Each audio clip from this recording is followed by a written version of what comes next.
Welcome back to the Docpreneur Leadership Podcast. I'm your host, Michael Tatro, editor-in-chief of Concierge Medicine Today.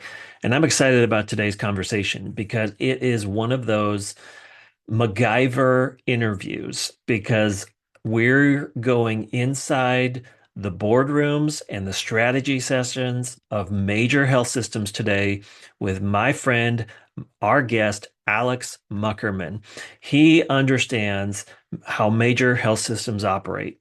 And I want to ask you a question that more hospital executives and physician leaders are starting to take seriously. What role should concierge medicine play in the future of our organization?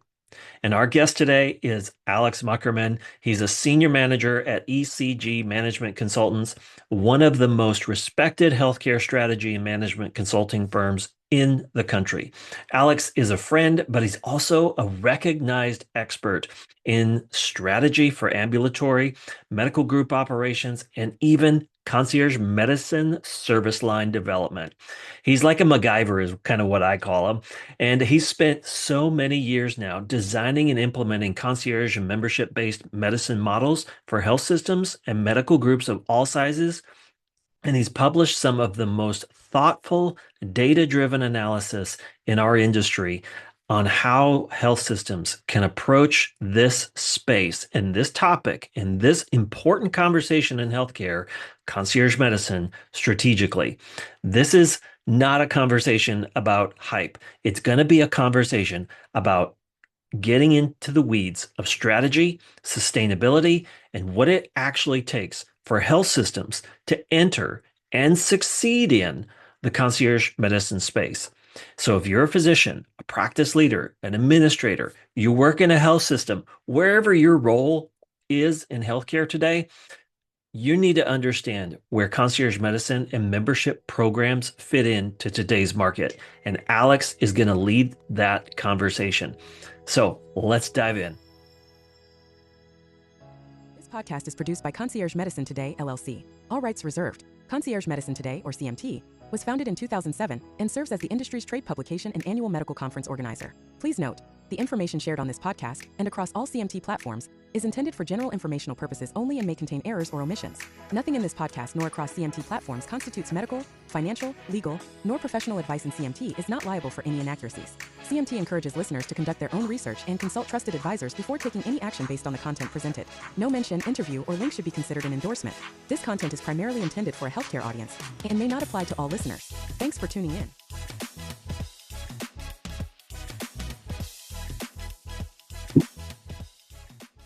Well, good morning or good evening, Docpreneur Nation. You're listening to Concierge Medicine Today's Docpreneur Leadership Podcast. I was going to say progress, but today our guest is Alex Muckerman, and he is with ECG, and we'll put the links on how to connect with him and LinkedIn and all that kind of stuff. He's like the MacGyver to me in my description of him when I talk to doctors and they want somebody who understands the healthcare marketplace, understands business, and understands the concierge medicine and other subscription-based healthcare delivery models, especially when it concerns health systems.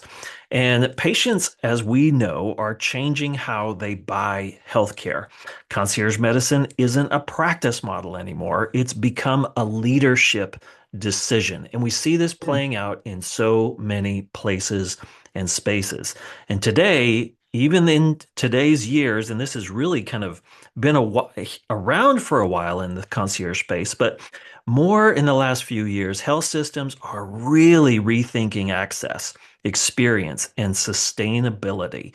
And administrators are being asked to design models that work in the real world, not just on paper. So in our conversation today with Alex, we're going to unpack and explore what demand signals are actually showing up, why health systems are moving more decisively now in these directions, where planning often goes sideways for the health system and the physicians, and what the next chapter of direct-to-consumer and employer-based healthcare may look like for doctors. So again, the goal isn't to necessarily start a model or sell a model. It's to understand the moment we're in. Alex, you're going to help us do that. Thanks for being our guest today. Oh my God, thanks for having me here, Michael. Love the podcast. You've got some great guests on. Love the kind of breadth of guests that you have on the physician side, the business side, the legal side, the consumer side. Your podcast is great, and love attending the forum, Concierge Medicine Forum every year. Um, the forum was an eye opener to me when I first attended. Oh, I want to say 7 or 8 years ago for the first time. Of boy, there's a whole other large group of people out there that one are already doing this, that are like-minded like me, that's kind of see the value of concierge medicine and other direct-to-consumer membership medicine models, and a great resource for individuals that are looking to learn, get their, they're considering getting into this. They want to learn more, learn from people who have been doing this for a long time, best practices, great resources. So can't thank you enough for all the hard work you put in for organizing and setting that up and every year. And I always look forward to it every October, and can't encourage your listeners enough to attend, whether whether you're in the industry or thinking about going in, or just an interested business nerd that loves um, the business model, like myself. It's a great group of people and great learning environment. Well, thank you. That means a lot, and I Yeah, appreciate we appreciate that. I'll share that with the team. yeah, Um, and you become kind of an alumnus and a focus, a familiar face in the audience in the rooms, because it's like after the first couple of years of attending, it's kind of like, well, be careful. Michael might put you up there on stage to speak oh about no, what your not at all. expertise is in. You know, So you think about that with a lot of work conferences, but boy, I can't wait to come to Alpha and Cummings every year to go to this conference. It's enjoyable for me. So Well, love and being that you're such in a such unique seat on the bus, you see trends and indicators from your position outside of your window about consumer demand for concierge medicine services. What are some of those trends that you're seeing, those indicators that you bump into and you're like, well, that's interesting. What's happening in your neck of the woods? Sure. Yeah. And just kind of background. So I work for ECG Management Consultants. We're a healthcare management consulting firm uh, that mainly just operates for within the U.S. And my I've been working in the industry for 14 years now, and my niche is in medical group performance improvement, and specifically concierge medicine and other membership medicine services. So, um, we, as far as indicators, concierge medicine is a little tough. There's not as great published market statistics about uh, consumer demand, about providers that are in concierge medicine practices, compared to internal medicine, family medicine, other specialties, because there's no database for that. There's these are our family medicine, internal medicine, pediatrics physicians that they're registered, they have those certifications, but there's no kind of centralized certification for concierge medicine. So all to say is tracking supply and demand in these practices is tough, and most are still independent, so that makes it tougher as well. So as far as what I see as demand, when I'm working with a client, when I'm working with a health system or an independent practice, when they're looking to learn more about their market, maybe they're starting a new practice in a market looking to grow, they want to see who's out there and see what other practices are doing, what they're defining as concierge medicine, what their price points are, learn if they have full panels or not, what their panel sizes are. So I do a lot of research, market research, secret shopping, calling in their practices. And what I'm just seeing over the years is even going the same, looking at markets, the same markets, 1, 2, 3 years from what I prior did, I'm just seeing the volume of practices that I'm seeing in my research grow and grow and grow. So it's, and those practices are not just stealing pieces of the pie. Clearly, it's we're growing the pie. So um, they're sticking around and growing, and we're seeing more and more. So that's a good indicator that they're growing. And as far as like why is this happening? Um, it's no secret that kind of everyone involved in concierge medicine comes out a winner here. It's consumers who are looking for something that's different than the traditional model. They're looking for a more personalized care experience. They're looking for more attention and access from their provider. A lot of providers are wanting this model because they want to provide that same level of care. But in the traditional model, they can't do that when their panel size is 2,000 and they're seeing 30 patients a day. They just don't have the hours in the day to make that happen. So, um, it's when you see a win-win all around from both the provider and the consumer side, it's no kind of secret to why this is flourishing. There's also kind of the general access issue in our country with accessing primary care. ECG did a study last year.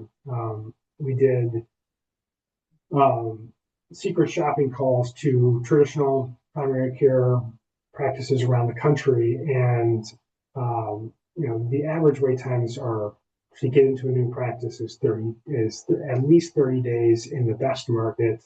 When we talk about specialists, it's even higher. So consumers, and then even when you're in a practice, just getting availability for a new acute issue or new problem can be days or weeks. And for the consumer, that's not acceptable. It's not what they want. They want to feel better. They want to, and talk about that. They would rather have a more proactive approach to their health and managing their their their symptoms rather than a reactionary approach. It Um, sounds so, so simple, but from a business, metaphor, I think you'll get it. One of my so, mentors described it as, we will pay for something and we will find a way to pay for something if we correct. really truly need or moreover want it. And you think of a teenager in search of an iPhone. I have two teenagers, and when the next iPhone, we don't do new stuff. We kind of like down like mom gets a new one and then it's the trickle down effect in our family of who gets different phones. So eventually Okay. everybody gets a new phone, but you know, one of those things that we see the value as a patient, as a consumer in, okay, yeah, there's benefits to, retail healthcare and going into a CVS or Walgreens back in the day, which wasn't that long ago, where we wanted price transparency. And now we're starting to see medical offices, whether it's primary care, family medicine, pediatrics, some specialties that have patients with chronic conditions can work in this concierge medicine space. And we also see that, nurses and PAs are getting into this model as well.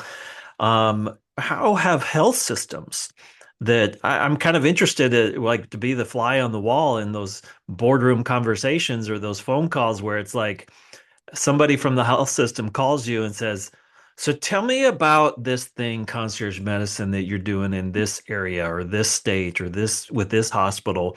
How have health systems evolved with regard to the concierge medicine and especially direct to consumer and employer practice models in general? So you can riff on that. There's a couple of things Totally. in there. Yeah, great question. So, there's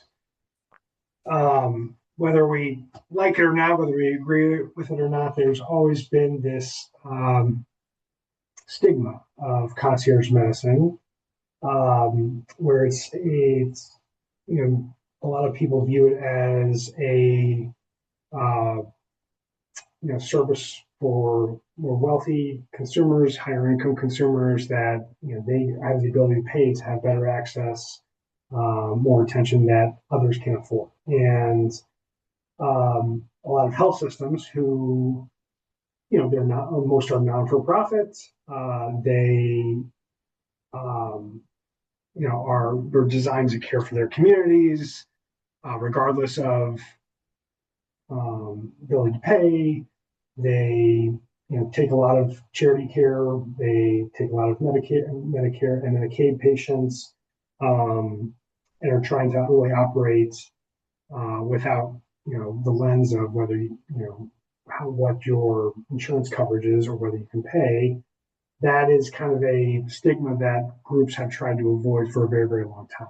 And have, as a result, they kind of let independence lead the way with concierge medicine. And um, that happened for 20 years or 20, Yeah, it 25. needed to be proven, right? It Yeah, needed to be innovation. We spoke with a concierge doc who is focused on precision medicine just last week, a couple of weeks ago, and she said, "Look, every innovation starts in a focused setting yeah, before it becomes more in mass or acceptable." And that's not correct, elitism. That's just how progress and innovation works. correct. And on the business side, there was also kind of it didn't a small panel practice for a provider really doesn't align with the economics of a health system where you want to drive.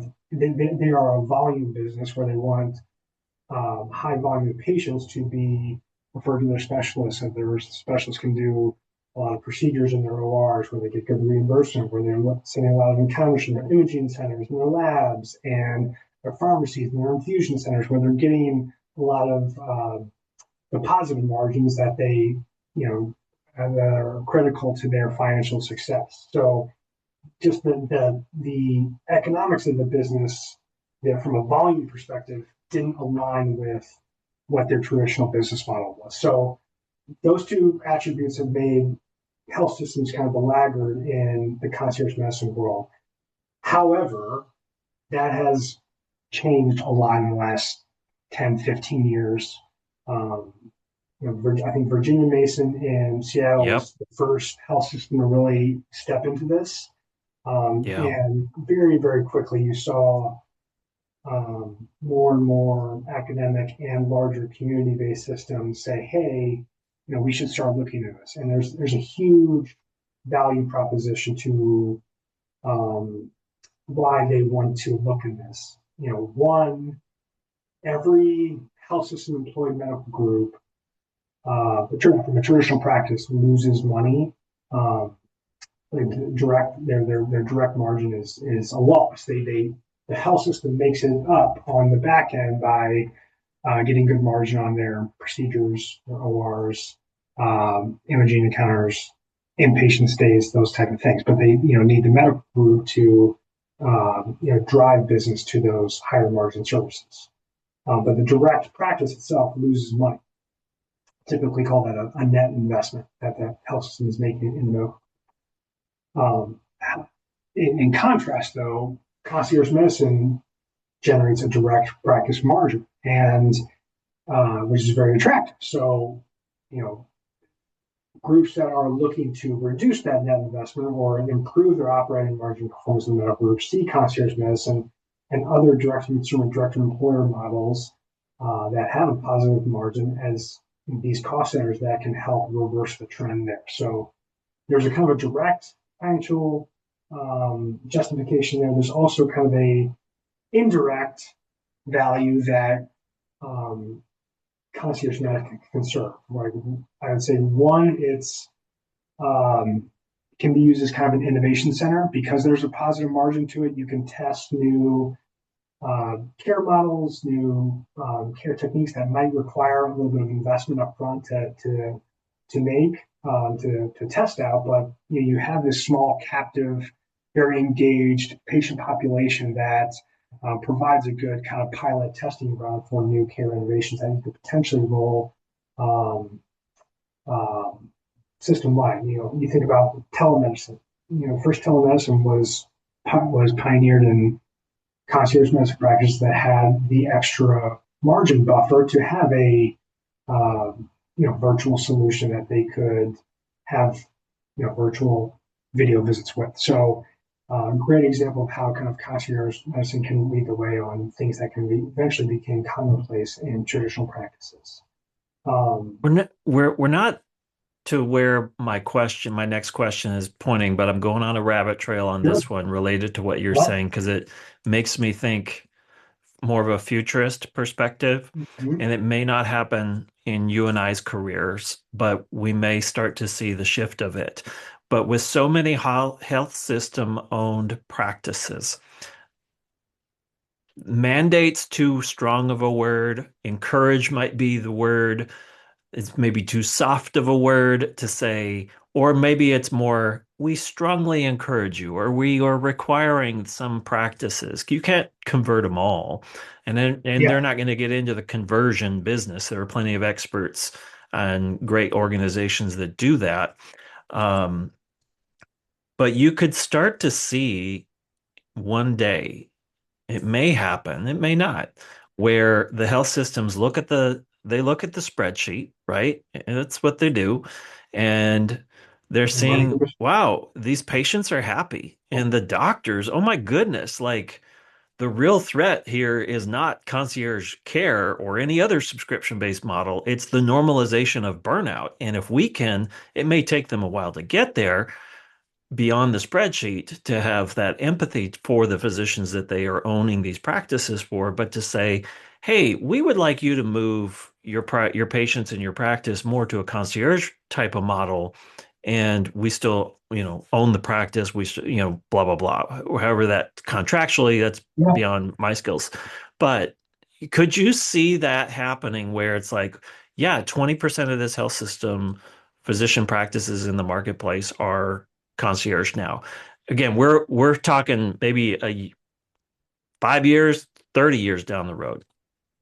But do you yeah, understand where I'm headed with this? I do. I think there's probably a limit on that. One, because there's still majority of the market that doesn't have the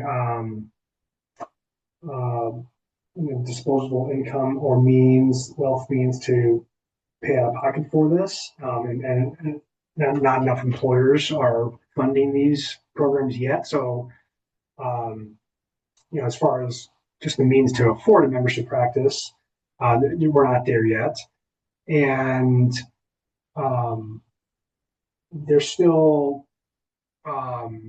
so and so the community the larger percentage of the community still needs to be served. Um, and in the current reimbursement environment, that fee for service traditional model still that supports a that requires higher throughputs, higher panel practices still is the optimal model for. But I can definitely see as maybe health system and as they think about right sizing their inpatient footprints, maybe downsizing a little bit, not needing as high of volumes to make their downstream services um, operationally and financially successful. Then you start thinking about, all right, we don't need as much of volumes to make that a success. And a nicer, smaller footprint is easier for us to manage, and it's a little bit less complex. And that fits right for making maybe instead of 2% of our medical group being concierge, maybe it's 5, 10, 15, 20%. Um, But and there's right lots, now we're probably below five, right? We're oh probably yeah, below the 5% in, like they're not holding on to these practices. There's not a lot. Yes, there's a lot more than there were, even 15, 20 years ago. I remember interviewing one of the founders of this kind of health system model, and it was one of my favorite interviews, besides this one, of course. And he was just talking about how the health systems and the challenges and the discussions and the things we all hate, meetings, right, that had to happen in order for it to be successful, but it was. Um, but I'll tell you the big aha for a lot of health systems and the big value driver that a lot of systems are seeing is not just the direct value that they're getting from members and the profit margin on the direct practice. It's the indirect value that they're receiving um, from members who um, maybe are very engaged with the system, that are maybe have been donors in the past, that are community leaders that provide a lot of um, Their political employers themselves. influence, that Mhm. drive a lot of philanthropy and positive community involvement to the system. That carries, a lot of these health, most of these health systems are not for profits. They have foundation development teams, and a significant portion of their operations are funded by through philanthropy.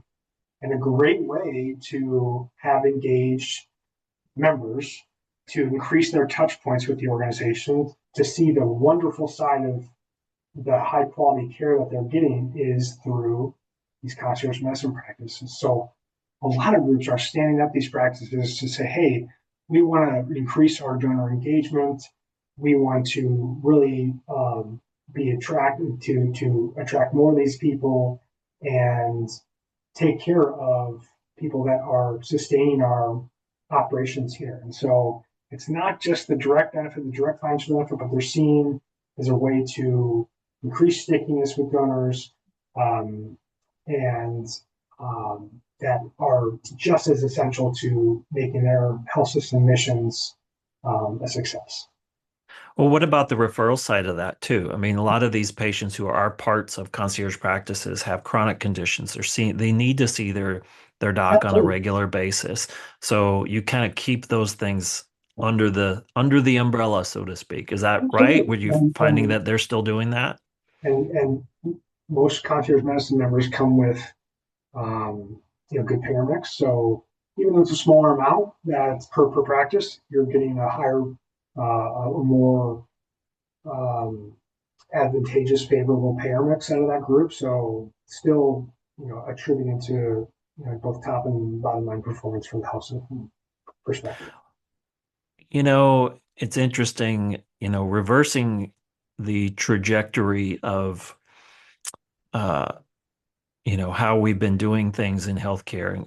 We've really normalized burnout, Mm-hmm. like that to me is more of a threat to our patient care, and I think that there's not like I would love a doctor to spend more than 10 minutes with me. Like, please don't put your hand on the door just yet, please walk in with a smile instead of looking at the medical chart to remember Yeah, my please look name. up the screen a little bit. Yeah. Right.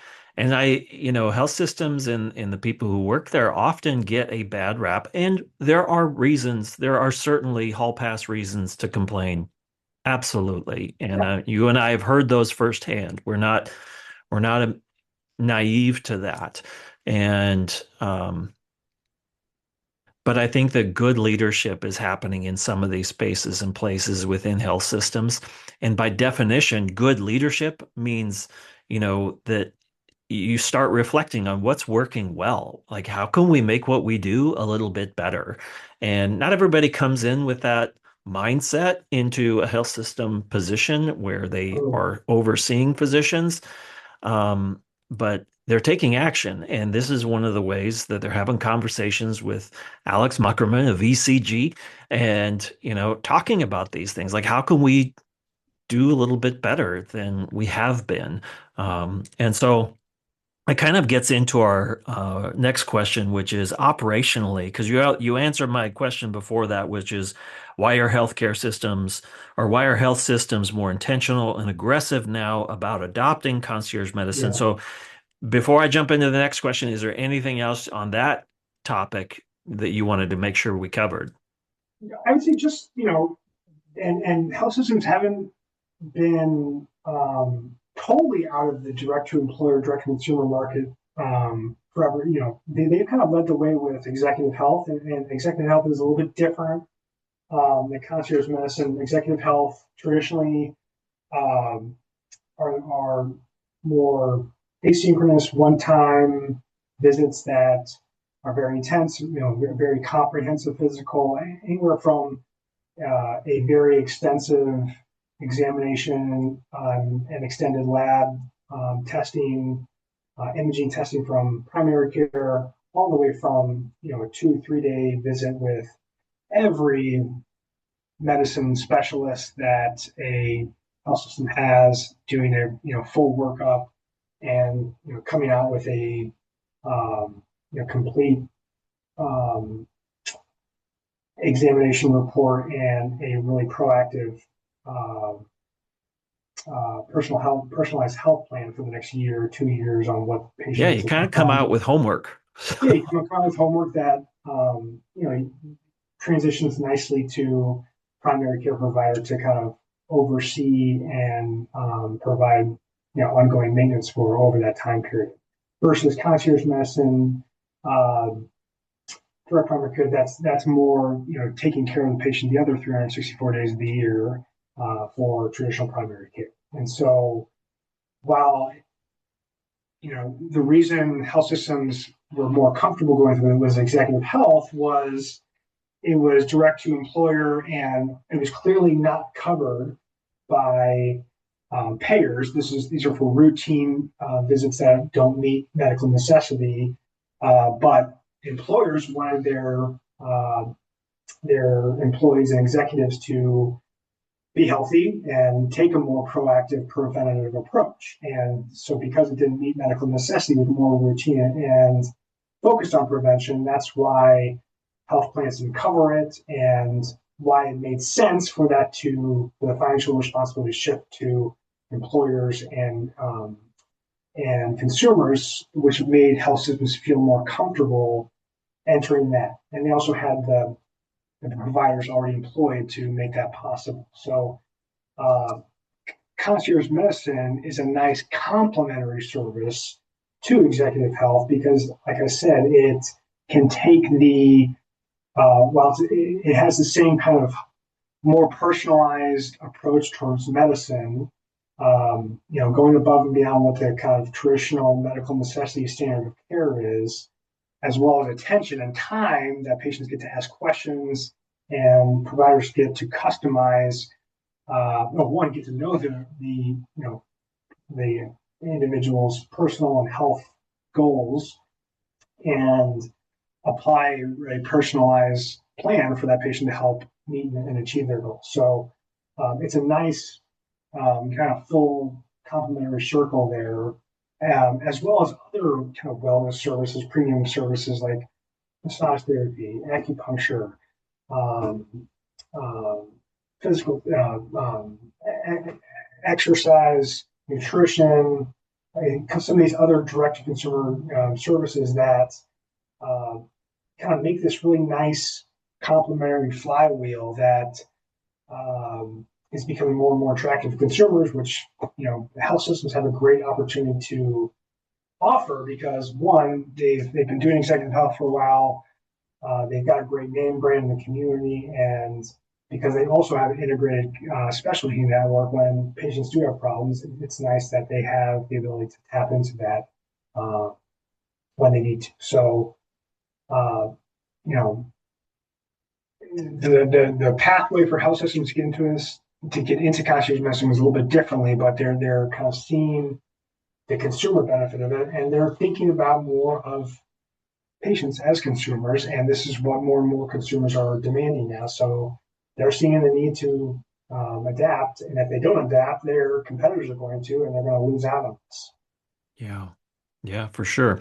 Well, you work with a number of health systems. You know Yeah, about a number of concierge programs within the umbrellas of these health systems and these, playgrounds with events, so to speak. Um, and that's a good thing, like, yeah, hey, there's every fence has an opening and a closing too, so the physicians don't have to feel stuck. There is an interesting thing I've observed from, again, my seat on the bus is that within the health system, those concierge doctors typically, I mean, you and I get a luxury when we work in healthcare. We're one of the probably couple few hundred folks who work in this space that from a business perspective, that we get to work with 98% of our day is met with having communication with happy doctors, right? Like it's not the grumbling and the moaning and groaning. And let me tell you my story about how difficult my job is. So we get, that really unique way. It helps us from a sustainability, our career, path is like, yeah, I like going to work. I like helping. I like interviewing folks like yourself. Do you find that the talk about the career satisfaction, the physician satisfaction kind Mm. of mindset within a health system physician who's operating a concierge practice based on those that you've worked with? I can speak from my own experience. Um, Usually they're always very happy, but they always kind of somewhat there are some who still feel like they have a boss, and that there's that too.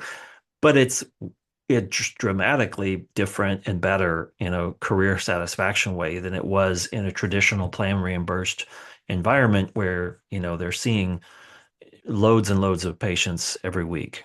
Yeah, and it's not right for every position, but boy, the ones that um, are interested in spending more time, really getting to know their patients, going above and beyond, and want to practice that style of medicine, this aligns well. And yeah, so you'll get a lot of physicians who they want to do this style of medicine. They just need the economics and a reimbursement environment that aligns with that. And so, and you know, the concierge medicine fits well with that. And boy, the ones who succeed and do well at transition over and are a natural fit, transitioning from a panel where they were seeing 1,800, 2,000 plus patients, going 30 patients a day, to more of a, 4, 5, 600 panel,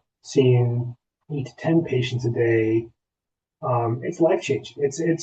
That's the style of medicine they thought about growing up. They thought about going into medical school, wanted to practice coming out of medical school, but because of our very complex and convoluted reimbursement environment in our healthcare industry in the United States, that just wasn't possible. And Yeah. as far as not, and so it's very nice. And a lot of providers, some are entrepreneurs and they do well staying independent, and that's where they like to go. But a lot of providers, they just want to focus on patient care, and they don't want to have to worry about the business side, and just want to focus on seeing patients every day. And that's why a lot of providers go work for a health system, because they can do that. All that administrative duties are offloaded to administrative staff. It's interesting. I'm sorry. I Yeah, want to make sure I don't forget my thought, and it parallels with what you're saying. Concierge medicine has gotten such a bad rap about, criticism around access. And I think yeah, that framing that misses the bigger issue because access isn't just about volume size or panel size. It's about whether physicians can sustainably remain in a practice at all. oh yeah, And it, and again, maybe you're having these conversations with this is the fly on the wall conversation that you get into 15 minutes later or 15 hours later because it's multiple conversations and meetings with these health systems to explain what's happening in this space. And that is, look, you're kind of in a unique position because you have these doctors who want to go into concierge under your health system umbrella because you're increasing access. You're not limiting the patients anymore, right? Like we have other physicians who can service those patients, yeah, who want to remain in that traditional plan reimbursed model.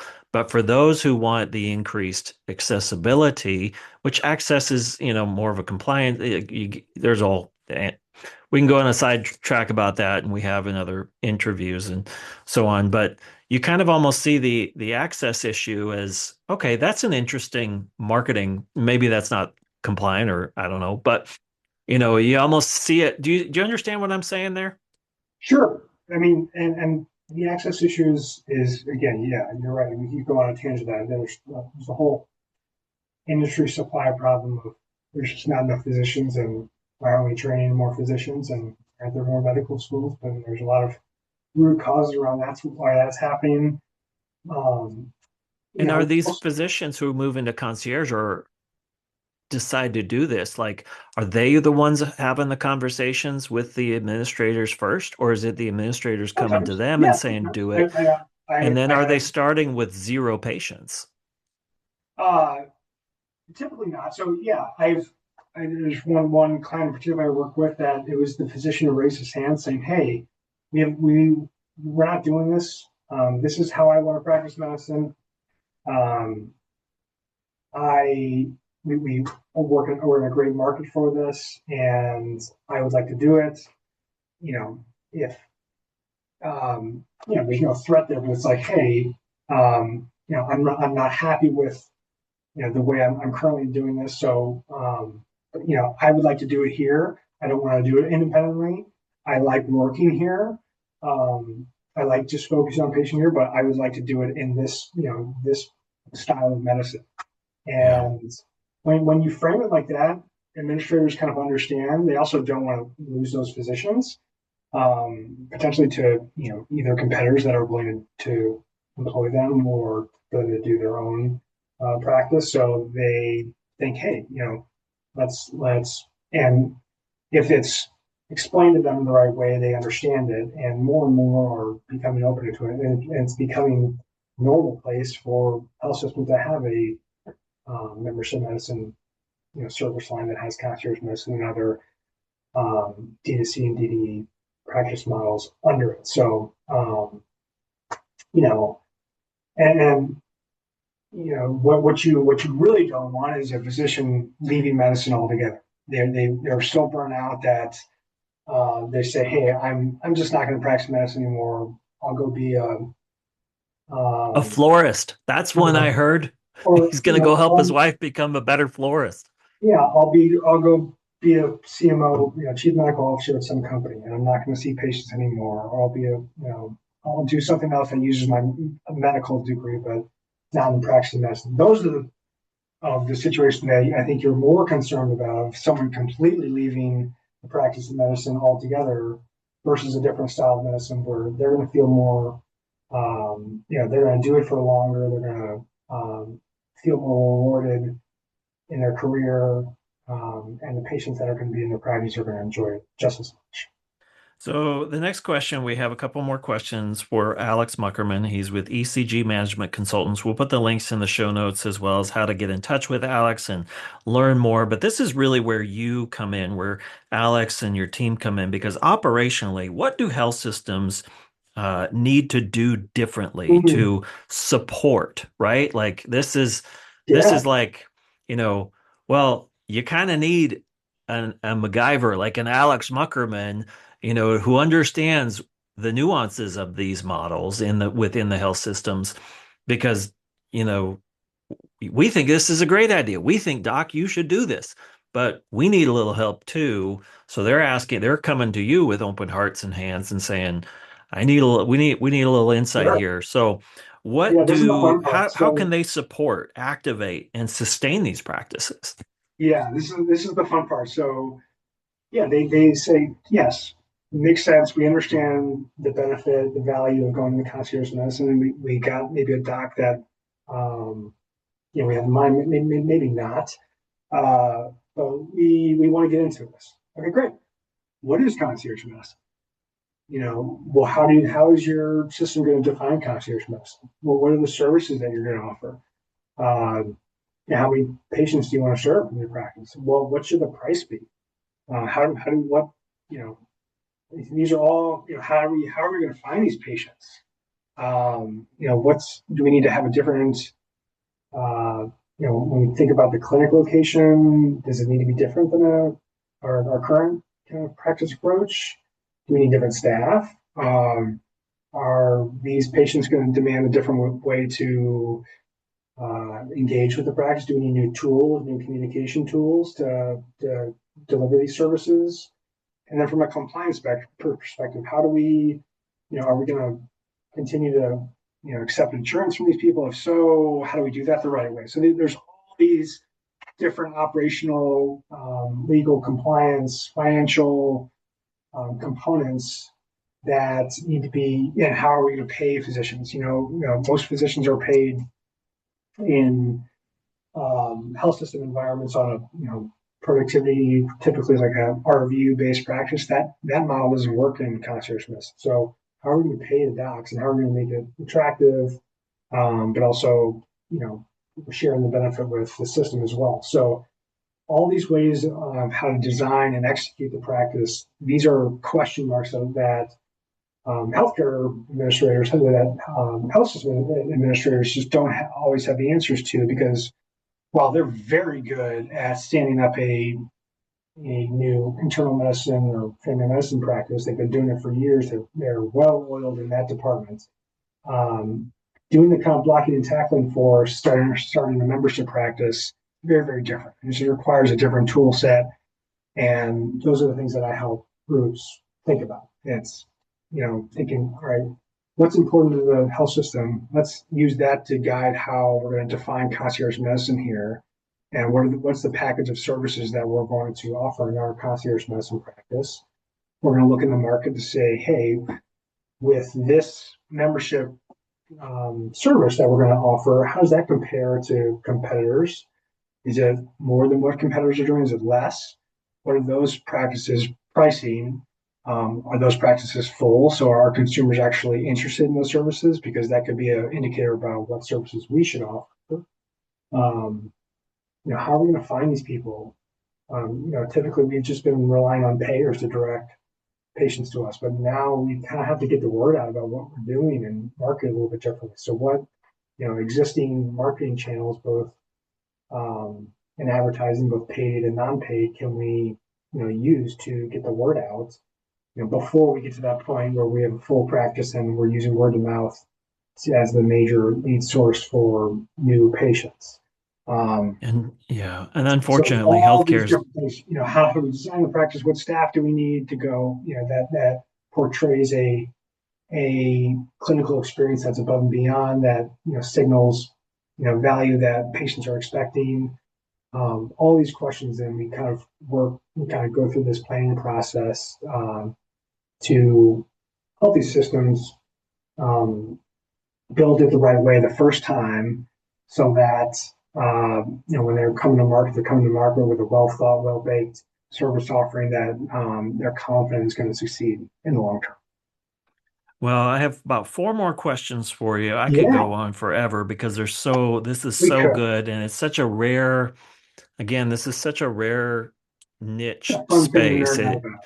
Somebody said after the conference last October, there's like moving into concierge medicine is not for the faint of heart. It is, you know, it is it w- it is a Herculean effort It's a in lot of some it. places. And where do you see administrators that you're working with and talk to get caught up in the weeds of the planning process? Ooh, good question. Um, yeah, I mean, I think it's like goes down to the basics. Like, I think because they don't know, because they don't have a playbook, you know, all these groups have, standard operating procedures and playbooks on how to start new practice. There is no playbook here. So, and in healthcare, you don't like uncertainty. It's not the industry that has the most creative bunch of administrators or operators. It's a lot of people that are great on execution and following protocols and evidence-based practices. And, um, it's not a group that is used to starting something new and innovating. And so I think just all those design aspects and planning aspects that I just touched on, that's where they get hung up on, and they get concerned about what they don't know, and those could be hesitations and roadblocks that prevent these from ever getting off the ground. And a lot of them, this is important, their job's very important to them. They don't want to mess up. And their tendency is just to stick to the status quo and say, seems really complex. I see the potential benefit, but I'm not sure it's a good outcome is going to come. And even more so, I don't really know how to take it from A to B to increase the likelihood of this being a success. So I'm just hesitant and either going to delay or maybe even not go down this pathway altogether and miss out on the tremendous upside that could be from starting a concierge medicine practice. So think that's where they just get hung up on this overall complexity, uncertainty of it all. Yeah. And Well, you'll what I'm definitely hearing see. is they need to, if they're a physician, they need to start this conversation early because Definitely. it's not something that like healthcare is slow to adapt because of, uncertainty, like you said, and risk averse, like, well, we don't want to rock the boat. How are we going to pay for that? What are we going to do? Like, how's that going to work? All these questions come into the room with you, and you're there to answer them, of course. But it's one of those things, well, who do we even talk to? And so I would say if you're a Sure. physician listening, you're working with the health system and you're like, I could leave, I could go, I could stay, I'll just stay. Oh, I just don't know if I want to keep staying in this unsustainable path because it's burning me out. Um, you know, these models are really raising the bar for patient satisfaction, for physician satisfaction on both sides of the exam room. And doctors are staying in place a lot longer, and patients are reminded when they see these doctors kneecap to kneecap in the exam room, they're reminded what it feels like to genuinely feel cared for again. And so start this conversation early. Bring in experts like Alex and his team there at ECG Management Consultants. And this isn't a sponsor. This was just because we believe in education. We believe that Oh, yeah. there are people out there, physicians, team members out there, like forward this to somebody that you know that you had a conversation with and they're frustrated, but they're like, yeah, I never even thought about talking to my higher ups or my equals about this. Like maybe there's a couple of doctors that would love to do this type of model and There you go. stay where they're at, like what you were talking about. So anything else you 100%. want to add to that before we Oh, round up I our just lightning said round of questions? 100%. I have way more conversations with physicians that and administrators who I don't end up working with, but we just, I love helping individuals out who are wanting to pursue this. And physicians out there, your voice means a lot. And, if you put yourself in the perspective of the administrators of your system, your operational leaders, they want to grow their service lines, they want to grow their business, and they're looking for uh, new growth pathways that are going to help their system thrive and make their service lines that they oversee look better. And boy, if you're a physician that raises their hand, comes to them with a fantastic idea, um, about concierge medicine, about a growth opportunity that they haven't thought about, that they maybe felt not confident enough to raise by themselves because they didn't have a strong physician leader to go along with them, you would be, um, don't underestimate your voice and the power that you have to make things happen. Um, Multiple of the clients that I've worked at, the reason the practice started is because the physician raised their hand and said, "This is something that I'm interested in. This is something that I want to do. I'm happy to champion this. I'm happy to put in the time to make this happen." Um, So and they, informally, based on the number that you've talked to and worked with, and again, there's mm-hmm, not a huge number out there, but there's enough of them out there where we can oh, make an definitely. assumption to guesstimate to say, okay, 8 out of every 10, or how many are raising their hands and saying, the physician brought this to us and we thought it was a great idea. Oh, I would say it's probably half, like, right? That's what I Because was thinking. yeah, Yeah. because and the great Which is way, high, by the way. That's a yeah, great yeah, return on investment. boy, it's so much of a easier transition into a new concierge practice when you have an existing physician within the health system that has a panel that they're going to transition into. Because one, you're going to start with a bolus of patients in your practice, and you're not starting from a new patient, a concierge panel of zero. So immediately their pro forma and the financial projections are going to look so much better than starting something from complete scratch with a new physician. So, Yeah. physician And they don't want to workflow, lose a physician. I mean, yes, and they they don't want let to lose them go all physician. the Correct. time. Yeah. And um, again, there's delicate ways. There's really important ways, I think, for the health systems to do this right. Like even if you're transitioning a physician, I think from the community perspective, you want to build it in a way that's net new. So even if you're transitioning a traditional internal med or family med physician into concierge medicine. I think it's critical that you backfill that position or ensure that there's enough excess capacity within your remaining primary care provider workforce to take those patients and transition their care seamlessly, so that you're not leaving any patients without care. So I think that's really important, making sure that it's built in that new way.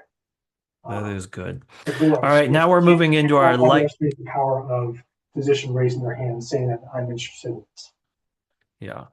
Well, now we're going to move into our lightning round of questions. You can be however Ooh, brief or long-winded as you would like to. We ask a couple of these questions to all of our guests, the last couple of questions. Um, so where do I start? Because they're good. All right, so let's start with this rapid fire one. How do health systems measure return on investment once they have a concierge program? sure. Yeah, easy way direct is direct margin of that cost center or cost centers that make up the concierge medicine practice. Right. So your the expenses being provider expense, support staff expense, non-labor expense, and the revenue, of course, being membership billing, any fee for service that you're doing for your members, and any other kind of ad hoc costs that are being generated from the practice. So that's the direct value. You're also going to measure, downstream, and you can potentially measure downstream value that you're getting from referrals, to imaging, other downstream services. You also want to track philanthropic dollars that are coming from members, and year-over-year growth from that amount. Um, and there could be other strategic value that you're getting of caring for patients that are super important to the community. So there's other kind of strategic value that can be generated from the practice as well as physicians also having more time. Maybe they're able to do more community events and generate value and I exposure love that you didn't as go with well. the touchy-feely answer. Well, of course, it's going to be patient satisfaction. I love that you started with the metrics because that is important. And I'm a business guy, but yes, there's all the it is. I talked about it being an innovation ground for care offerings. It's totally that as well. yeah, Um, but yes, it's I don't want to overstep the kind of the financial value. no, absolutely, because we need businesses in our local No community margin, no servicing. mission. No margin, no mission.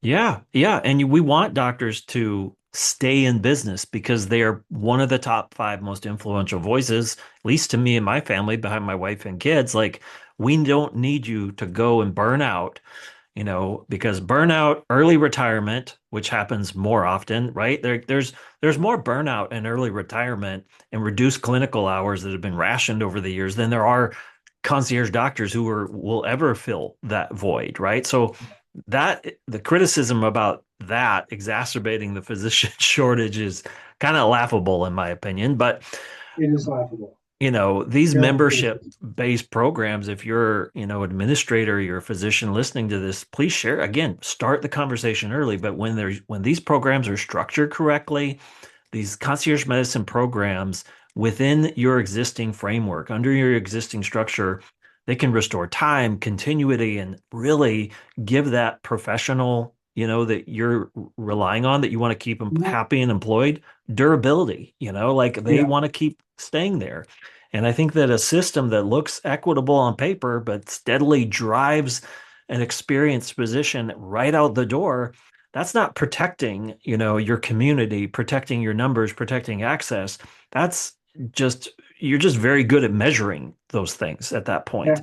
So, our next question is related to, um, do you do any succession exits? Like, do you have those types of conversations with physicians? It could be outside of the health system bubble, but we're finding that more and more like you talked about earlier, you have a great article about concierge medicine, how to move into it and navigate these waters on your ECG blog, and we'll link to that article as well.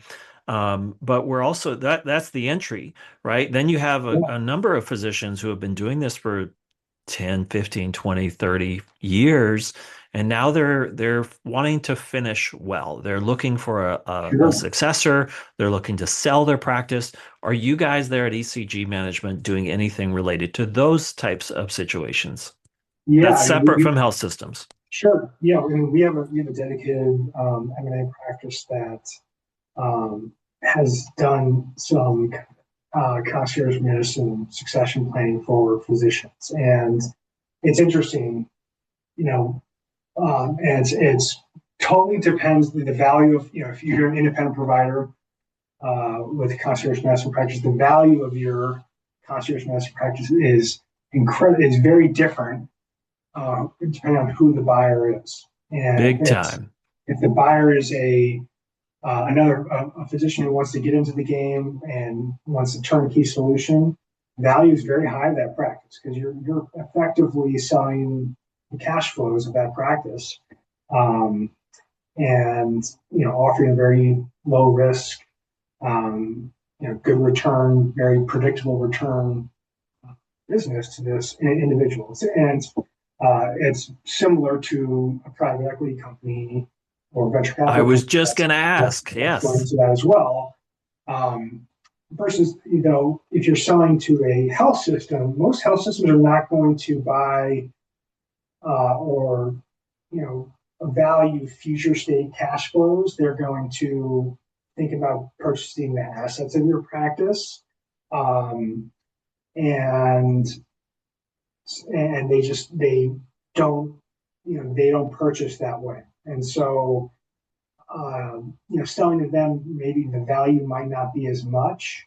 Now you can, if you're willing to stay on for a couple of years and you don't want the headache of running the business, but you still want to practice medicine, it could be a good alternative, but they're going to value it a whole lot differently than what an independent practitioner or a private equity or venture capital company is going to. Um, Yeah.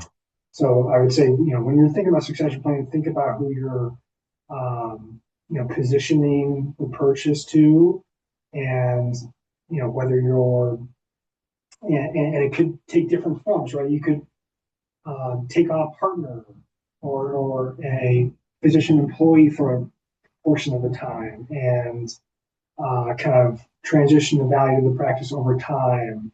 It could be a clean sale. There's different structures to how that can work out. Um, and so I would say, go with an advisor who can help you think about the pros and cons of different structures, targeting to different buyers. And there's no one size solution there. There's kind of different structures. And so a well-trained advisor on any front can help you kind of sift through, hey, what's the right pathway for you that makes sense, both professionally, thinking about the remainder of of your career that you want to keep working, as well as what your goals are for extracting value, monetizing your practice. Yeah, don't do it alone. Like you should have a board of advisors Yeah, around you yeah, giving on your team, right? Like you're to use a baseball, like it's you should completely go worth to a it. dugout, right? It's completely worth it. You're going to you're going to be steered in the right direction. You're going to have peace of mind that you're putting your best foot forward. This is a one-time event, and you don't want to mess it up. Yeah. It's, Yeah. it's You worth only sell your practice if it's you're worthwhile lucky a investment to couple make of sure times that in your life, you're right? generating the maximum value and you're doing it the right way. Yeah. And you only get to sell your practice a couple of times in your life if you're lucky, Yeah, right? yeah, Maybe you don't even have one that's worth selling. yeah, All right. So last couple of questions. Thank you for covering the private equity because I just had written that down, but you're welcome yeah, to add that yeah. Boy. additional insights into this last or the second to last question. Um, what do you see in the future for direct to consumer, direct to employer practice models in the US. We Mhm. recently had this whole HSA thing Yeah, related to direct primary care. But again, don't confuse concierge medicine with direct primary care. There is two pathways right now happening in direct primary care, which is very different, than your concierge medicine practice. And maybe you're welcome to touch from your perspective how you're answering those FAQs. Difference between concierge DPC and which is more of the purest no insurance, no Medicare model, and yeah, also the direct to employer, which is usually sometimes now being more scalable for a practice that partners with employers. But then there's that whole kind of like, well, I'm not just getting the subscription anymore. I'm also getting paid by that subscription's getting paid by the employer, and that kind of means yeah, I'm a boss to them too. But that one's taken off too. So riff on that a little bit, and then we have two short, fun little questions for you there at the end. yeah. I mean, this is a fun question. I think it all boils down to, hey, the consumers out there want this. Consumers are and healthcare consumers are dissatisfied with traditional model, the status quo model. It's not. It's complex. It's tough to access. It's tough to deal with, and it's not generating ideal outcomes. Concierge medicine, DPC, and these other membership um, practice models and environments are offering a different service out there that is meeting the needs of consumers. And just where consumers are interested, are going to put their money in, that's going to grow. And so I see, and you're seeing because of that, whether it's policy, you're seeing the HSA changes that happen with DPC. I I see that expanding. You see the current administration talking about expanding HSA accounts and the uses of those funds. You know, I'm not a lawyer. I'm not going to comment on what a qualified medical expense is, but there's plenty of legal opinions out there that promote um, member concierge medicine and other membership um, fees as being qualified medical expenses that can be used that you can use HSA and FSA funds for.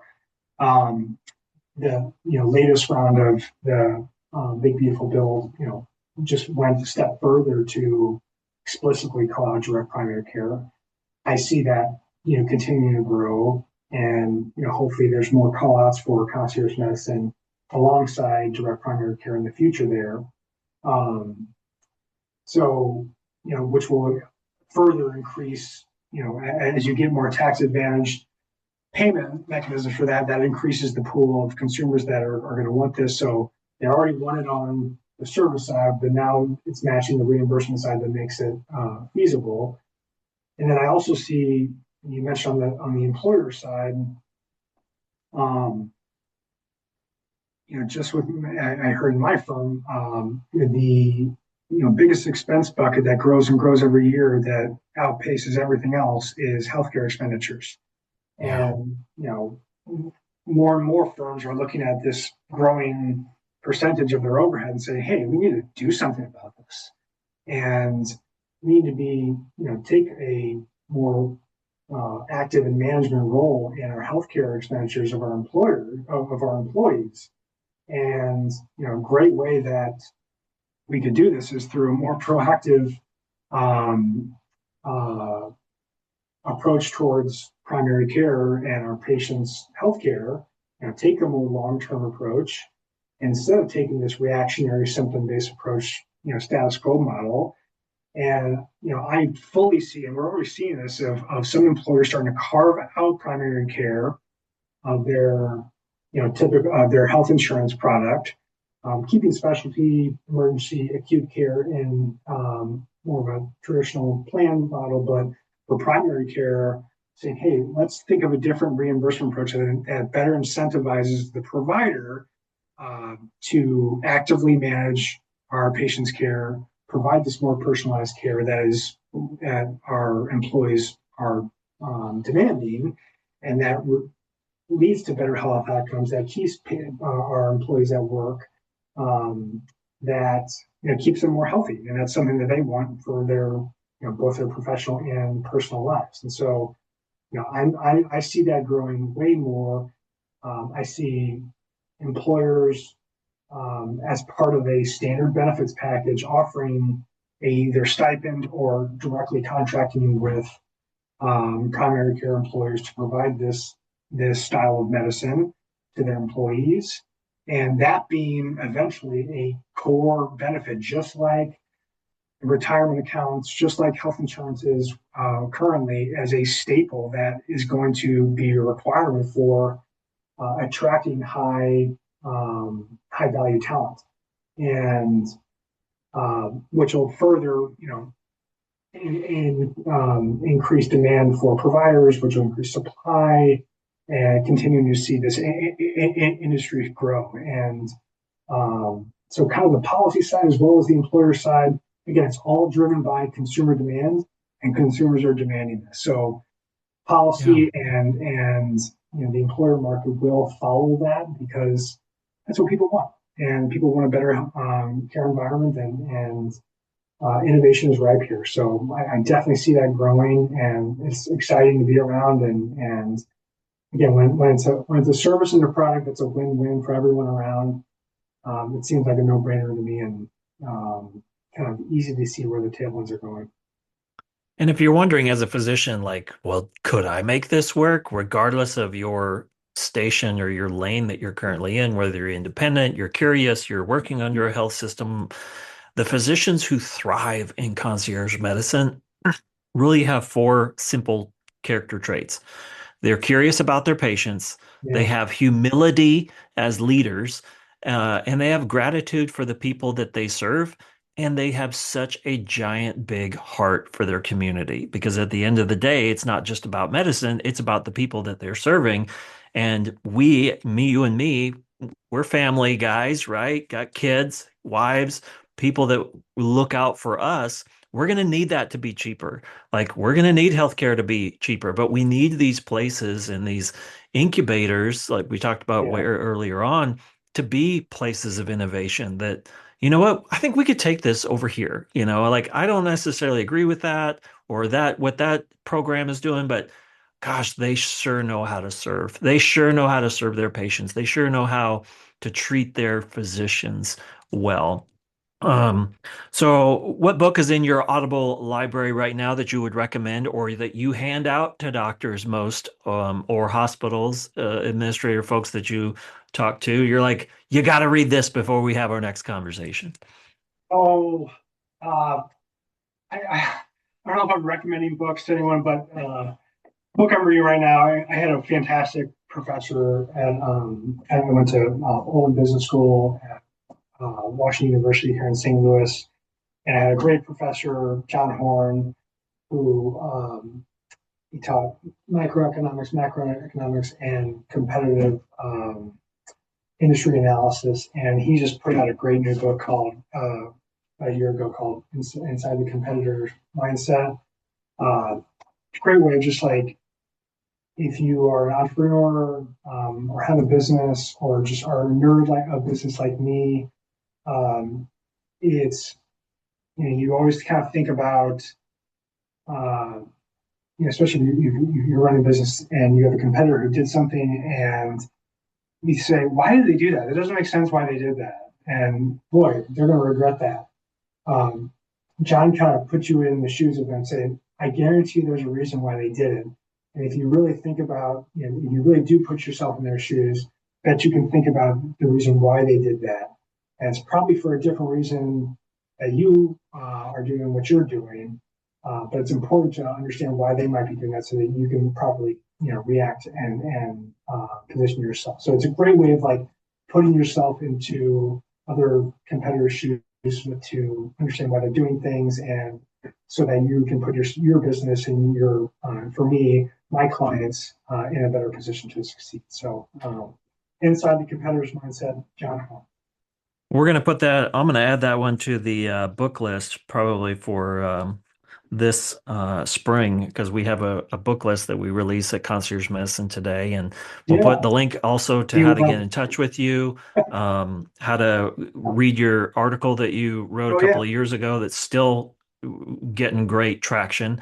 And our final question for you, Alex, is one we ask of every one of our guests. It's a familiar one since you've been to the events over the years, is what do you want to be known for?